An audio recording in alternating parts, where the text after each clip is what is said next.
Well, hello there, ladies and gents. I'm Tammy Sapnewski, and you are watching ClearCryptos. In this video, we will be discussing a little bit more about the Voyager Digital bankruptcy situation.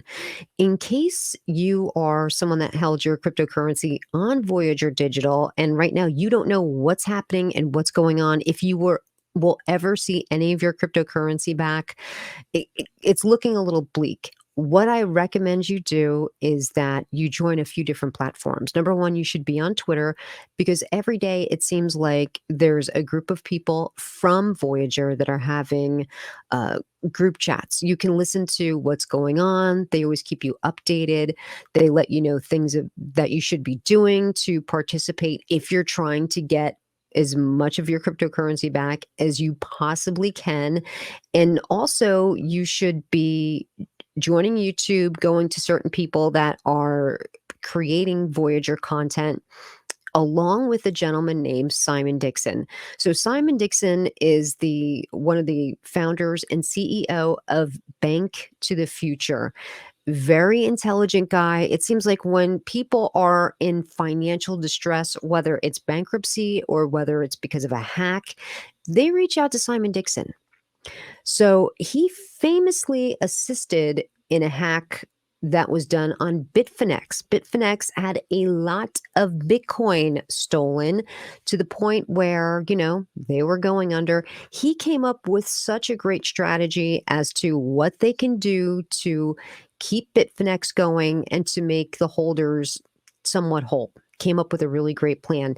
And he wants to basically take the outline of that very same plan and bring it over to some of these other distressed platforms like Celsius and like Voyager. He doesn't think that Voyager needs to go necessarily the route of doing this auction where somebody's going to be able to make away with your assets for $50 million. And if that indeed is the case, let's say Sam Bankman-Fried, uh, who owns FTX, does win that bid for just $50 million, he's going to be getting Voyager Digital's assets. There's something that he can do for the people who were harmed, who, that's you. If you're, oh, my camera went out. Sorry about that, guys. Sorry about that. Uh, that's you. If you had your cryptocurrency over there, you're what's known as an unsecured creditor. Fortunately, that's you. So I recommend that you follow his YouTube channel. Once again, his name is Simon Dixon. He's very intelligent and he will keep you up to date as to everything that is going on with that. And he does have a video outlining exactly what the blueprint was of how he saved and helped to save Bitfinex. So I definitely recommend that you watch that. If you're not going to watch it, I'll just tell you the gist of it. The gist of it was because the Bitcoin was hacked off of the exchange, in order to make people whole again, naturally they couldn't give them Bitcoin back because the Bitcoin was gone. What they did was they decided to give the people shares and make them co-owners of Bitfinex. He feels like, you know what? This is something that Sam Bankman-Fried could do with FTX as well. So FTX does have a native cryptocurrency, the FTT token, and he's like, you know what? He can give these people some FTT tokens. So number one, it's going to lure them over to FTX, and it will help make it sort of right for them. Like, it's not a complete loss, and give them a little bit something extra where they're going to be a little more happy with FTX, other than just saying, okay, we're going to throw you a little bit and come on back and then bring your business over to our exchange, which I think is bad. But here we are. This is the system that we use here in the United States. And this is capitalism, not at its finest, but this is capitalism, unfortunately. So let's get to this article because before FTX did halt with, before Voyager Digital halted withdrawals and filed for bankruptcy protections, Alameda Research Group, who Sam Bankman-Fried is also was a asset manager for them and has now been acquired by FTX. They took out a loan from Voyager Digital, and at the time, the cryptocurrencies that they borrowed were valued at about $400 million. Now, with the market that it's way down, those same cryptocurrencies, they're valued at about 200 million. He did put up cryptocurrency as collateral, though. So once he repays this loan, he's going to get that collateral back. So let's get to this article so just you can understand the details. And once again, I will say, if you're not following Simon Dixon on Twitter and on YouTube, it's a mistake because he is very intelligent and could be a great help to you if you are one of those people that is an unsecured creditor. Bankrupt crypto broker Voyager set to receive nearly $200 million in Bitcoin and Ethereum from Alameda Research. Troubled crypto lender Voyager Digital is going to receive hundreds of millions of dollars worth of crypto assets from Alameda Research. According to a recent court filing, FTX CEO Sam Bankman-Fried's crypto trading firm will give back a loan worth nearly $200 million to Voyager, a crypto brokerage that filed bankruptcy earlier in the year. The court documents reveal that Alameda will repay Voyager 6,553 bitcoins and 51,204 ethers, worth nearly 124 million and 68 million at the time of writing, respectively. The parties have agreed that the borrower will repay all outstanding amounts under the specified loans, giving consideration to all prior repayments and refinancings thereof in accordance with the terms of the creditor agreement and this payoff letter. Upon receiving the payment, Voyager will return to Alameda and I already read those. Oh, no, I didn't. 4,650,000 FTX tokens, which is the FTT, and 63,750,000 serums that were being held as collateral for the loan. The repayment of the loan is due on September 30th, according to the court documents. Voyager initially filed for bankruptcy 2 months ago after crypto firm Three Arrows Capital, the gift that keeps on giving, a prominent borrower, failed to pay back a substantial loan worth over $650 million and caused the digital assets lender to halt all customer deposits, withdrawals, and trades. Bankman-Fried initially proposed a bailout for Voyager in July, which many in the crypto community said would further damage Voyager customers.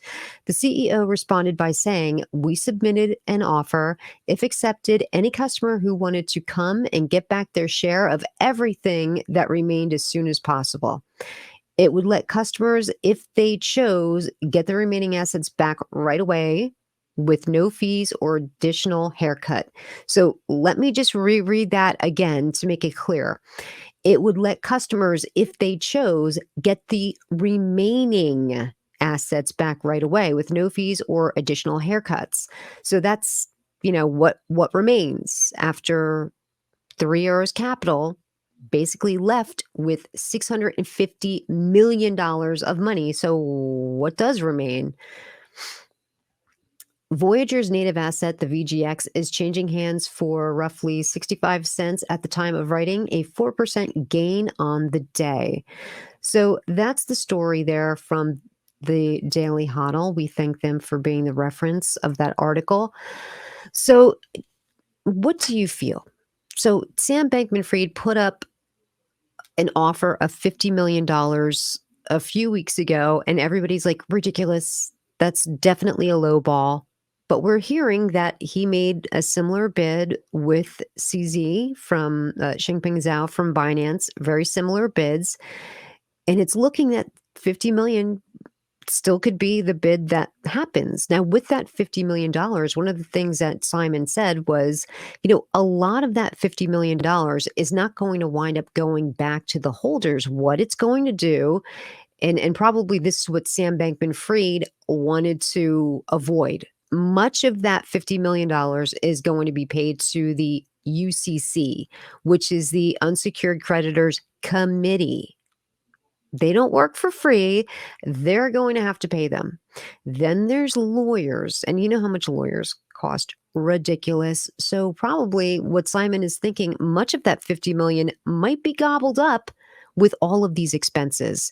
And that's probably why Sam Bankman-Fried, when I said I wanted to reread this, number one, there's not going to be that much cryptocurrency left after what happened with Three Arrows Capital.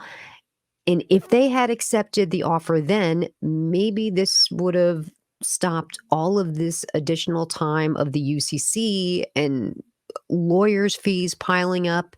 Maybe it would have been a little bit of a better deal. But let's see. Who knows in the end what's going to happen? There's rumors that Xingpeng Zhao from Binance may be one of the reasons, and this definitely is a rumor. This is not confirmed in any way, that maybe his bid was not as welcome or as wanted because he's Chinese. And they're feeling like sometimes when a different somebody from a different company, or excuse me, country owns assets within the United States, it's very frowned upon and they don't like it. And there's actually regulations about foreign entities owning media companies here in the United States. And could that be a little bit of, what's happening here and why his bid maybe won't be accepted? So we don't know, but we will find out and we will keep you up to date as to everything that is going on with Voyager. And again, if you are someone that had cryptocurrency on Voyager, please don't feel like, well, it's all a loss then. I might as well. No, you need to do everything that you have to do to get as much back of your cryptocurrency as you possibly can. Yes, you will have to be a part of the process and fill out some paperwork, but you need to do that depending on how much you had. If you had like maybe 50 or $100 worth, maybe it wouldn't be worth it for you. But if you're someone that had extensive holdings on Voyager Digital, you should fill out all of those forms and keep yourself up to date as to what is going on and when you can expect some of your cryptocurrency back. I don't think you're going to get it all, but it would be great if they did give everybody a nice little share of that FTT token. I'm just saying that would be great. And that is going to do it here for me today. I thank you so much for joining me here on Clear Cryptos. Take care.